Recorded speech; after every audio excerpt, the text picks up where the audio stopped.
কই পামু ঠান্ডা হ্যাঁ দোকানে আছে মা। আজাই ভাই ঠান্ডার কার্টুন আছে আপনার কাছে? আছে। কত এক কার্টুন? জি ভাই 300 টাকা।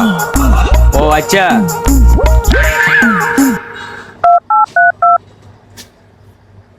হ্যালো আব্বা, ঠান্ডা কার্টুন তো এক কার্টুন 600 টাকা।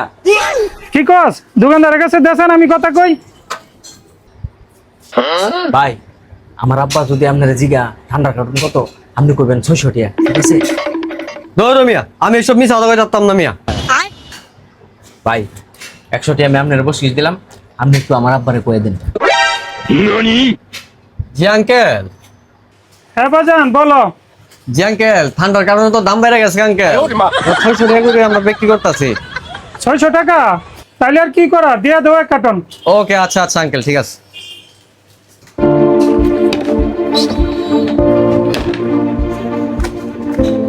এর মাথা দৌড়াই দেন একবারে। গোলমাল হে ভাই, গোলমাল হে। ধরেন ভাই, खत्म ভাই 200 টাকা কে? टाटा আগে 100 দিছি না। गया হালা বাট ফার আমার বেকল বানাই দিয়ে গেল গা।